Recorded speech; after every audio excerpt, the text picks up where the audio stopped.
Vamos abrir nossas Bíblias na carta de Tiago, no seu capítulo 4. Nós vamos ler do verso 13 até o 17 para a nossa meditação nessa noite. Um texto bastante conhecido de todos nós, mas que possa nos trazer um ensinamento através da sua meditação.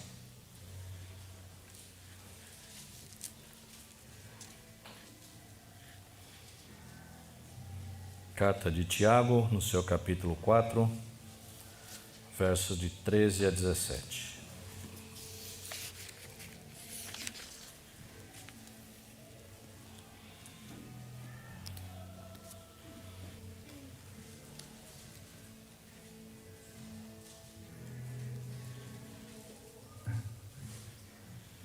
Diz assim a palavra de nosso Deus: Atendei agora vós que dizeis: hoje ou amanhã iremos para a cidade tal, e lá passaremos um ano, e negociaremos e teremos lucro. Vós não sabeis o que sucederá amanhã. Que é a vossa vida? Sois apenas como neblina que aparece por um instante e logo se dissipa. Em vez disso, devíeis dizer: se o Senhor quiser, não só viveremos, como também faremos isto ou aquilo. Agora, entretanto, vos jactais das vossas arrogantes pretensões. Toda jactância semelhante a esta é maligna. Portanto, aquele que sabe que deve fazer o bem e não o faz, nisso está pecando. Vamos orar mais uma vez. Bondoso e santo Deus, através da leitura da tua palavra já fomos edificados, mas que ela nos traga ensinamento através da exposição dela. Por isso, nos unja com o som do teu Espírito Santo, para que for dito realmente venha nos fazer edificação, nos trazer crescimento e, acima de tudo, nós possamos sair daqui com as mentes e corações prontos a servir ao Senhor da melhor maneira. Por isso, nos abençoa através do teu Espírito Santo, iluminando a minha mente, o meu coração, para a exposição da tua palavra. E aos irmãos que estarão ouvindo também, tantos aqui que estão na igreja, os que estão em casa através da internet, nós possamos estar sendo edificados e possamos crescer na graça e no conhecimento do Senhor Jesus. É o que nós pedimos em nome de Cristo. Amém. Muito bem, meus irmãos. Em sua sã consciência, cada um de vocês poderia imaginar em algum momento o que nós iríamos passar em 2020? Em algum momento, na nossa mente, no nosso coração, podemos imaginar o ano de 2020 que nós passamos, ou até então, o que nós estamos passando em 2021? Creio que não, né? Quantos planos nós traçamos aí no final de 2019, não é mesmo? Geralmente no final do ano nós reservamos um momento para traçar planos para o ano novo. Bom, ano novo pretendo fazer isso, vou tentar fazer uma viagem, um curso novo, vou me casar, vou sair de férias, vou trabalhar, vou adquirir aquilo, vou comprar um carro novo, batalhar uma casa nova, e aí vai. Quantos planos nós fizemos no final de 2019? Alguns planos nós conseguimos, né? Mas alguns nem de perto. Quanta coisa aconteceu que não estava planejada. Não pelo menos planejadas por nós. Planejamos tantas coisas e não aconteceu. Então comecei a refletir, eu mesmo, né? 2019 já estava aposentado, mas em dezembro surgiu a oportunidade de eu sair da empresa. Aposentar de vez. Falei, bom, ano que vem eu e ali vamos desfrutar um pouquinho mais, né? Vamos poder passear, vamos poder viajar, vamos poder sair um pouquinho mais, ficar um pouco mais em casa, aproveitar mais um pouco, né? A nossa vida. Dedo engano, né? Março fecha tudo, estamos dentro de casa preso, né? Assustados, ansiosos, eu principalmente, né? Cada vez que a Lívia saía para trabalhar, uma das meninas saía para alguma coisa, ficava preocupadíssimo, o que vai acontecer, como é que vai ser, o que está acontecendo, é que elas estão, que voltem rápido, a doença está por aí, né? Tudo isso nos assustou. Daqui a pouquinho estava eu lá no hospital Assunção, com uma dor de estômago, falei, vamos tomar um Plasilzinho, vou para casa, a dor de estômago vai passar, tudo bem.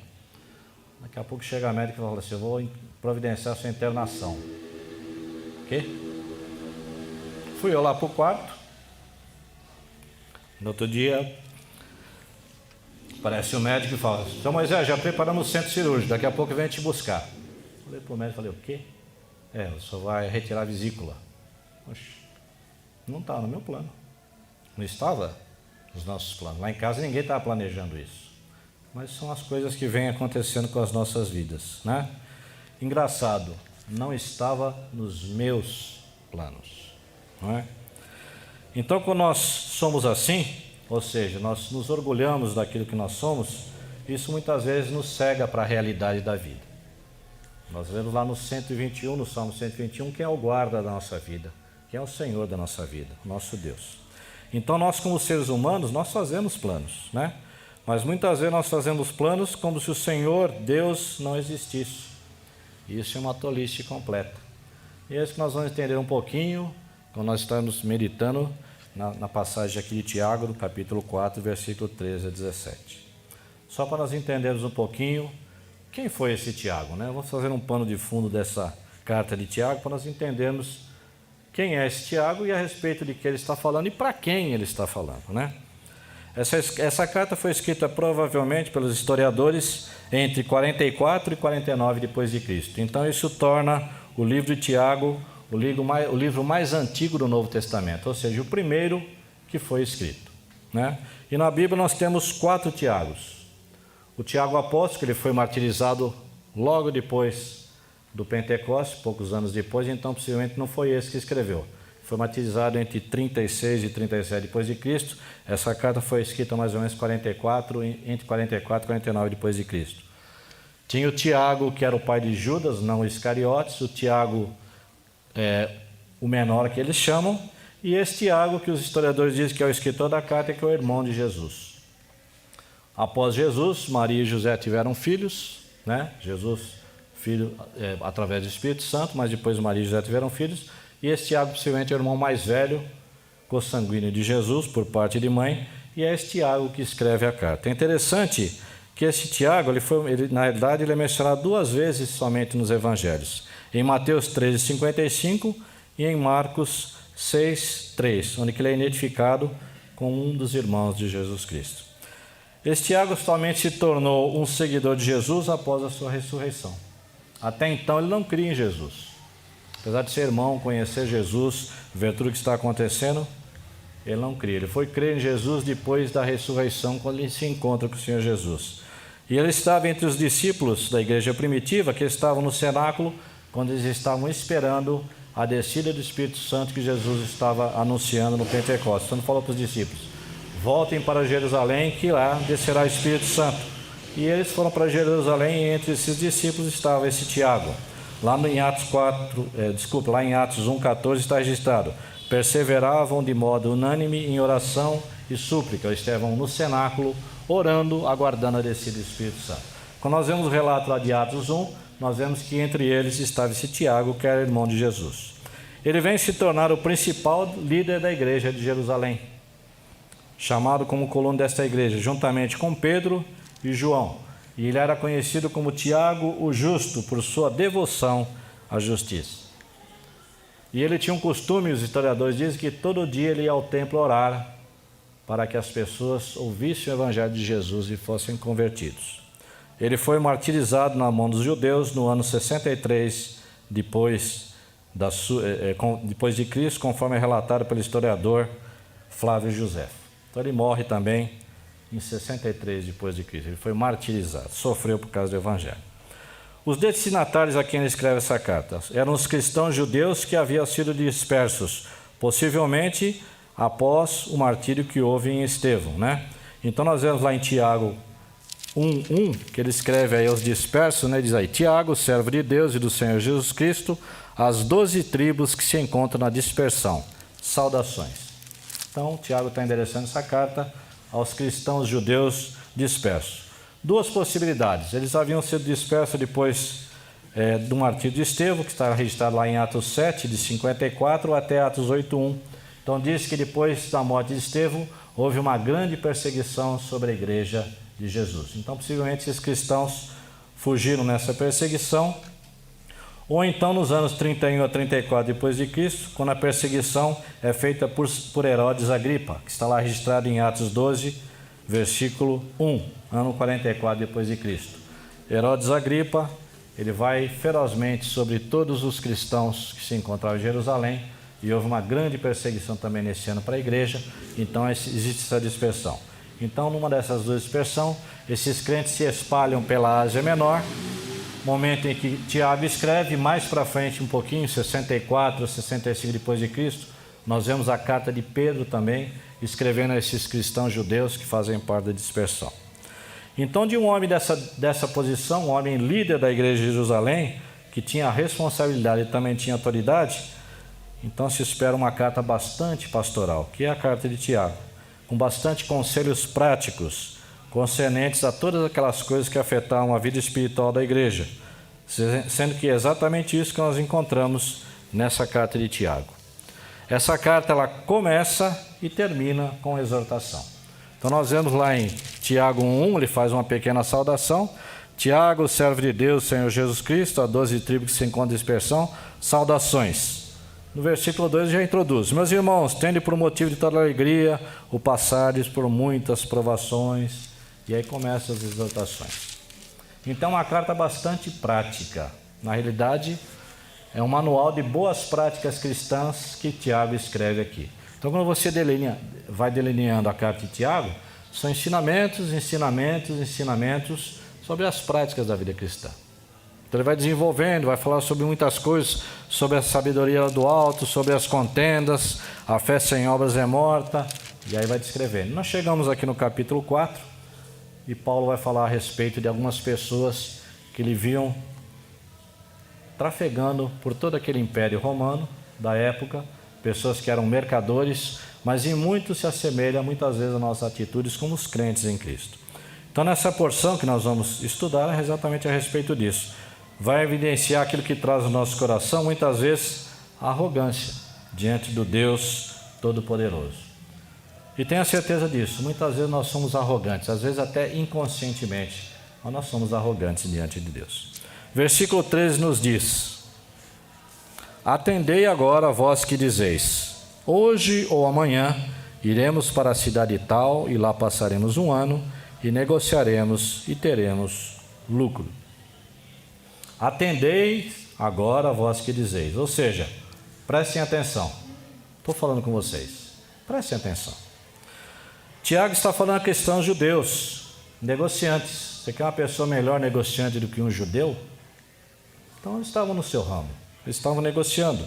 Pessoas que viajavam para vender e comprar em outras cidades, mas faziam parte da igreja de Cristo. Eram crentes, era a eles que Tiago estava escrevendo. Pessoas crentes em Senhor Jesus, cristãos judeus, mas que trabalhavam como negociantes. Então eles ouvindo o comentário, Tiago ouvindo comentários, como eles estavam procedendo. Não que era errado negociar, muito menos fazer planos. Ele não critica esse planejamento, ele não critica as vendas e o lucro. O que ele critica é a falta de consideração para com Deus. É isso que ele enxerga nessas pessoas. De certa forma, até uma certa arrogância. Então o trabalho deles era honesto, com certeza. Mas para eles o dinheiro, na maioria das vezes, era muito mais importante do que servir a Deus. Então o que eles diziam? Bom, iremos para a cidade tal, lá passaremos um ano, vamos negociar, vamos ter lucro, vamos enriquecendo. Eram pessoas honestas, trabalhadoras, negociavam. Mas o contexto aqui está dizendo o quê? Tudo bem, até aí tranquilo, mas onde que Deus entra na história da sua vida? Onde que Deus entra no seu planejamento? Onde que Deus entra no seu negócio? Aí no verso 4, Tiago já vai firmemente para com eles. Vós não sabeis o que se dará amanhã. Que é a vossa vida? Sois apenas como neblina que aparece por um instante e logo se dissipa. Que é a vossa vida? Uma séria advertência. Se não temos ideia daquilo que o futuro próximo nos reserva, então qual é o propósito da nossa vida? Eu não sei o que vai suceder amanhã. Eu não sei daqui a 10 minutos o que vai acontecer. Daqui a 1 minuto eu não tenho a mínima ideia do que pode acontecer. Então qual é o propósito da vida? O que eu estou fazendo aqui? O autor de Eclesiastes, ele menciona várias vezes, de muitas maneiras, a brevidade da vida. E de um modo bastante característico ele diz, como não faz sentido o homem buscar bens materiais. Quando nós estudamos Eclesiastes, nós vemos isso claramente. Ele diz em muitas partes, diz que tudo é vaidade debaixo do sol. E ele conclui o seu livro, lá em Eclesiastes 12:13, dizendo, De tudo que se tem ouvido, a suma é: teme a Deus e guarda os seus mandamentos, porque isto é o dever de todo homem. Então a suma da vida, o escritor de Eclesiastes chega a essa conclusão. A suma da vida é isto: temer a Deus, guardar os seus mandamentos, porque isto é o dever de todos nós como homens. Lá no século XVII, os teólogos sentaram e conversaram e lançaram a seguinte pergunta: qual o fim principal do homem? Isso é uma indagação no concílio que eles faziam. Vários teólogos juntos falaram: qual é o fim principal do homem? Qual é a resposta? E chegaram a essa resposta no seu concílio: glorificar a Deus e gozá-lo para sempre. É a primeira pergunta do nosso catecismo. Fim principal do homem. Então o propósito de nossa vida é exatamente este: glorificar a Deus e gozá-lo para sempre. Então, onde isso se encaixa no nosso contexto, no nosso modo de vida? Como isso que encaixa na minha vida? Os mercadores a qual Tiago está se dirigindo não se preocupavam com o sentido e muito menos com a duração da vida. Então Tiago vai comparar a vida humana a uma neblina que rapidamente aparece e desaparece. O que ele diz: que é a vossa vida? Sois apenas como neblina que aparece por um instante e logo se dissipa. Ou seja, frágil e passageiro. De repente nós estamos aí na casa dos 60 anos, olhamos para trás e falamos assim: puxa vida, passou assim. Né, Manuela? Nos seus 30 anos de vida, o que você olha para trás e vê? Nossa, hein, Sérgio? Passou. Quantos anos já estou casado? Meus filhos cresceram, meus netos, muito rápido. Nossa vida é como neblina, uma nuvem passageira, rapidamente se dispersa, é frágil e passageira. Moisés escreve lá no Salmo 90, verso 10: os dias de nossa vida sobem a 70 anos, ou em havendo vigor a 80. Nesse caso, o melhor deles é canseira e enfado, porque tudo passa rapidamente e nós voamos. E não é assim? Tudo passa rapidamente e nós voamos. Assim é a nossa vida. Mas Tiago continua, verso 15, o que ele fala como advertência ainda? Em vez de se preocupar em planejar, o ano que vem fazer isso, tal, né? Nossa vida é como uma neblina, ele fala aí no verso 15. Em vez disso, devias dizer: se o Senhor quiser, não só viveremos, como também faremos isto ou aquilo. Em vez disso, devias dizer. Tiago ensina que Deus é soberano sobre as nossas vidas. Ele é o Senhor das nossas vidas. E muitas vezes, no nosso dia a dia, nós ouvimos uma frase, né, que é muitas vezes falada sem reflexão: se Deus quiser. Essa expressão e outras parecidas, com certeza, devem fazer parte da nossa conversa cotidiana. Com certeza. Se Deus quiser, faz parte do nosso dia a dia falarmos isso. Mas precisam ser pronunciadas com entendimento e com sentido. Não é simplesmente uma coisa que eu decorei e eu falo. Quando eu falo, se Deus quiser, é porque eu acredito que, se for da vontade de Deus, pode acontecer. Quando Paulo escreve aos Coríntios sobre seus planos para viagens, ele inclui as palavras: se o Senhor o permitir. 1 Coríntios 16, 7. E sempre que Paulo planejava alguma coisa, sempre vinha essa frase: se o Senhor permitir, se o Senhor se aprouver. Quando o homem entende e aceita a sua posição de subordinação a Deus, ele aprende que tudo o que acontece na sua vida é sujeito à vontade do seu Criador. Nós devemos pensar assim, devemos entender isso. Podemos sonhar, claro, podemos fazer planos, sem dúvida nenhuma, mas o futuro e sucesso dos nossos planos não estão sob nosso controle. Quando agimos sem pensar, na submissão ao Senhor, nos tornamos arrogantes. Está aí de novo a palavra, arrogância. Então, quando nós agimos sem o pensar, sem o buscar, a submissão e a vontade de Deus, nós somos e nos tornamos arrogantes. Verso 16 diz aí: agora, entretanto, vos jactais das vossas arrogantes pretensões. Toda jactância semelhante a esta é maligna. O que é jactância? É vangloriar-se com arrogância, ou seja, eu sou o cara, eu faço e aconteço, ninguém manda na minha vida. Uma das frases que a gente mais escuta hoje em dia, né? Meu corpo, minhas regras. Não é? É um lema que é propagado, e principalmente com a questão da legalização do aborto. Mas será que é isso mesmo? Vangloriar-se com arrogância, com antecipação pelo sucesso que obteve. Era o que esses mercadores falaram: vamos ficar lá um ano, vamos negociar, vamos vender, vamos obter um lucro maravilhoso. Será que ia acontecer isso mesmo, se não fosse da vontade de Deus? Claro que não. É errado esquecer do domínio de Deus quando traçamos os nossos projetos. Mesmo quando os planos são bons e com os motivos espirituais, precisamos admitir nossas limitações. Opa! Mesmo quando os planos são bons e quando vão gloriar o nome de Deus, também depende da vontade de Deus. O autor do livro de Hebreus tinha planos para o seu ensinamento e o desejo de concluir seus leitores ao aperfeiçoamento espiritual. Mas ele entendeu que não dependia somente da sua boa vontade. Aí ele escreve lá em Hebreus 6,13: isto faremos se Deus permitir. Não há um maior exemplo na Bíblia sobre esse princípio aplicado na prática do próprio Senhor Jesus Cristo. Em Lucas 22:42, o Senhor Jesus diz: Pai, se queres, passa de mim esse cálice. Contudo, não se faça a minha vontade, e sim a tua. Muitos falam que Jesus não teve a sua oração respondida, porque ele pediu para passar o cálice, mas Deus não passou o cálice, ele foi até a morte. Mas é engano dessas pessoas. O Senhor Deus respondeu a oração de Jesus, porque ele conclui dizendo: não se faça a minha vontade, mas a tua. E Deus fez a sua vontade sobre a vida de Cristo.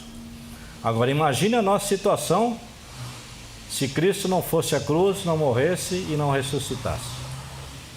Onde estaríamos nós? Então Jesus sofreu, foi martirizado, morreu pelos nossos pecados e ressuscitou. Então a morte nos trouxe a paz. Então muitas vezes quando planejamos coisas muito boas, até mesmo coisas espirituais, precisam da aprovação de Deus. E muitas vezes os planos de Deus não coincidem com o nosso.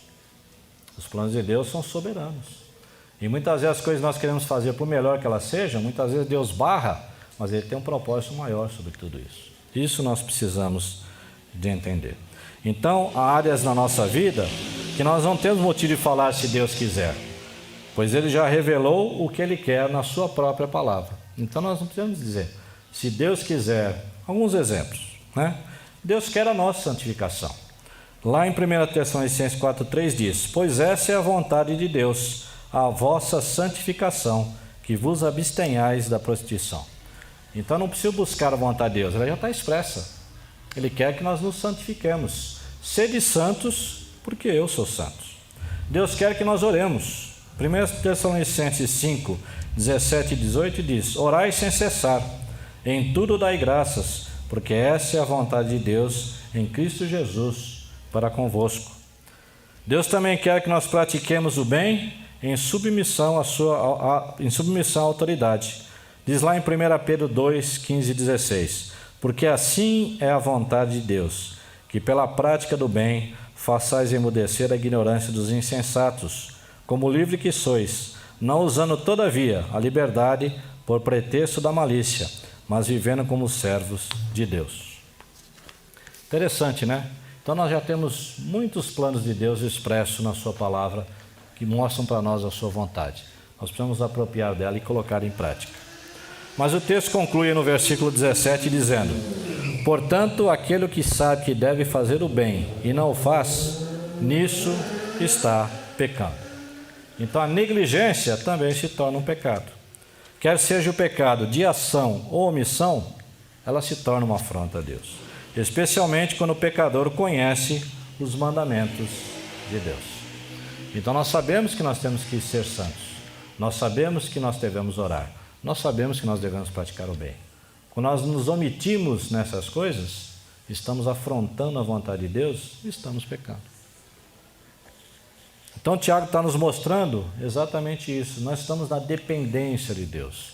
Os meus planos, os meus projetos, tudo aquilo que eu penso em fazer, deve ter a vontade de Deus, ratificando tudo isso. E onde que eu vejo isso? Buscando, através da oração, a sua vontade. E a palavra de Deus nos esclarece. Mas ela também nos manda ser santos, nos manda orar, nos manda fazer o bem. E muitos outros ensinamentos que eu tenho certeza que vocês têm aprendido dia após dia aqui na congregação, através das pregações e dos estudos bíblicos. Então essa advertência de Tiago deve falar muito profundamente ao nosso coração. Vamos abrir lá em Provérbios 16, verso 9, para estarmos encerrando a nossa meditação. Vamos ler juntos esse versículo. Provérbios 16, 9.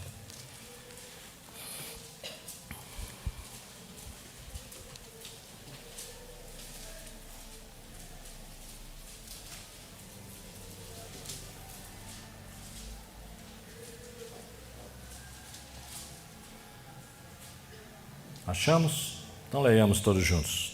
Provérbios 16, 9. O coração do homem traça o seu caminho, mas o Senhor lhe dirige os passos. Assim que nós precisamos viver, na dependência única, exclusiva do nosso Deus. Temos muitas coisas para fazer, temos muitos planos na nossa vida. Isso é normal, nós fazemos, e é sadio fazermos isso. Nós devemos planejar as nossas vidas, mas buscarmos a Deus para ver se coincide com a sua vontade. Às vezes eu tenho um plano de fazer uma viagem, Deus fala, não, reserve suas férias para fazer outra coisa. Quero comprar, não vai, esse não é o momento, quero trocar de carro, quero casar esse ano, espera mais um pouquinho e tudo mais. Tantas coisas que nós planejamos fazer, isso é bom para nós. É sadio, nós somos pessoas inteligentes, sabemos planejar. Mas a vontade de Deus deve ser o referencial para todo o nosso executar, para o nosso planejamento. Então nós vivemos e caminhamos na dependência de Deus. Nós traçamos o nosso caminho, mas é o Senhor que dirige os nossos passos. E graças a Deus por isso. Graças a Deus por isso. Quantas coisas que nós podemos bater a cara na parede e Deus tem nos livrado. Então busquemos na oração, na leitura da sua palavra, no conhecimento dela, realmente o caminho para as nossas vidas. Que Deus possa nos abençoar. Temos um ano difícil pela frente, infelizmente. Nós vemos aí as coisas se encaminhando de maneira muito diferente do que nós esperávamos e planejávamos. Mas Deus sabe todas as coisas. O plano de Deus é perfeito e absoluto. Então descansemos nisso, busquemos a Deus. Façamos o possível para que os nossos encontros sejam de comunhão, mas também com bastante segurança. Os irmãos em casa, sei que muitos estão impedidos de vir pelo grupo de risco, do qual eu também faço parte, às vezes abuso um pouquinho, mas minhas orelhas são puxadas, Mas busquemos a Deus onde nós estivermos. A Bíblia está ao nosso alcance sempre. A oração é um bem maior que nós temos na nossa vida. Nos apropriemos disso e vivamos sempre na dependência do nosso Deus. Que Deus os abençoe.